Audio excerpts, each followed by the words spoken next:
Thank you. So yeah, hello, I'm Sarah Hemingway, and my research is investigating whether there's an association between childhood language development and psychotic experiences in the general population. And I'm working under the supervision of Dr. Sarah Sullivan and Dr. Yvonne Wren, who are both based at the University of Bristol, and Professor Rosemary Varley at UCL. So more specifically, the study will be assessing formulaic language use in children who later develop psychotic experiences compared to those who did not. And firstly, I will clarify the background by explaining what psychosis is and its risk factors, followed by an explanation of the psychosis continuum and how it ties in with this investigation. I will then explain formal thought disorder and what formulaic language is, followed by the methods and then a summary. So psychosis is defined by a loss of contact with reality, and this can be in the form of hallucinations and delusions known as positive symptoms, and low mood, lack of motivation, and social withdrawal known as negative symptoms. And psychotic disorders have a lifetime prevalence rate of over 3%. And in the UK, there is a high risk of psychosis in Black African and Black Caribbean migrants and their first and second generation children. There is also a higher risk in people living in urban settings and in areas with increased levels of social deprivation. Psychotic disorders can lead to a substantial reduction in life expectancy and can produce high healthcare and societal costs. So this study is interested in those who have psychotic experiences, which is a subthreshold form of psychosis. It shares similar features but differs in frequency and severity that does not meet the criteria of a psychotic disorder, though it can still be distressing for the individual experiencing them. It also shares some risk factors such as adverse childhood events and low IQ, just to name a few. There's a high prevalence of psychotic experiences in the general population, between 5 to 12%, compared to those with psychotic disorders, which supports the idea of psychosis existing on a continuum with healthy populations. And this is advantageous from a research perspective as it supports the inclusion of people with psychotic experiences to investigate psychosis, particularly risk factors. Though it should be noted that for the majority experiencing psychotic experiences, features are mild and fleeting, and only a small number transition into psychotic disorder. So another feature of psychosis is formal thought disorder, which indicates a disruption in the organisation and expression of thoughts, exhibited through disturbances in speech and language. And I've listed some of the language markers which have been observed in people with psychosis, and you'll be glad to know I won't be going through them all, but just wanted to show the scale of what has been found, and it's certainly not exhaustive. So previous studies investigating formal thought disorder and psychosis have used cross-sectional designs where data is collected at a single point in time. And this makes ascertaining the temporal order of language abnormalities and psychotic disorders or psychotic experiences difficult. However, longitudinal studies where participants are observed and assessed over a period of time are able to determine the temporal sequence of the exposure and the outcome. And so far, there have been mixed findings of studies using longitudinal designs to determine whether language deficits in children are associated with later psychosis and psychotic experiences. Expressive language problems, which are problems producing language, have been associated with later psychotic disorder, but have not been found in children who later developed psychotic experiences when compared to children who did not. Whereas receptive language, which is problems understanding language, and social communication problems, which is the inability to verbally or non-verbally engage with the world around them, have been found in children who later develop psychotic experiences.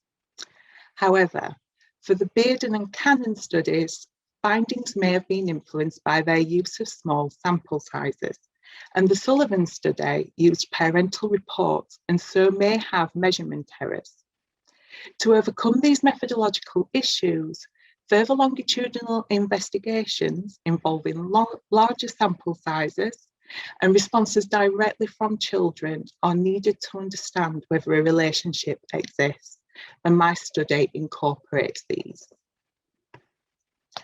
So as said, this study will be assessing formulaic language use in children, and formulaic language are fixed verbal expressions such as idioms, metaphors, conversational formulas, which accounts for around a third of healthy discourse. So for example, you might say, break a leg to someone before they go on stage. And this formulaic expression is retrieved as a whole from long-term memory, which reduces the cognitive effort of producing a novel sentence such as, good luck with the play, hope it all goes well. Therefore, formulaic language conveys meaning in a quick, socially appropriate and less cognitively demanding way. So why use formulaic language as a measure? Social cognition is essential for social communication, and deficits in social cognition have been found in people with psychosis and psychotic experiences, and has also been found to precede them. Poor social communication in children may hinder social development, leading to an increased risk of poor social functioning, which is a negative symptom of psychosis. In theory, poor social communication would make the learning of formulaic language in children difficult.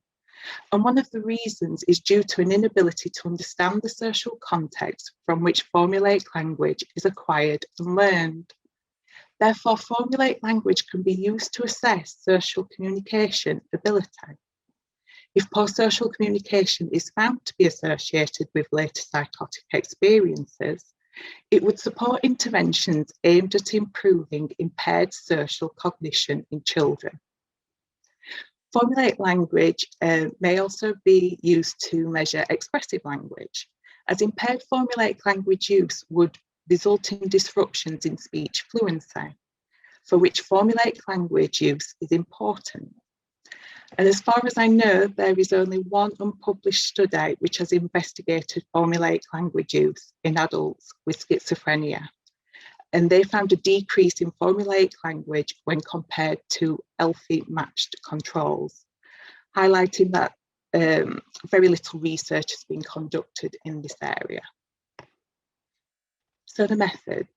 The study will be assessing formulaic language use in children at age 8 and comparing those who developed psychotic experiences at ages 12, 18 and 24 with those who did not.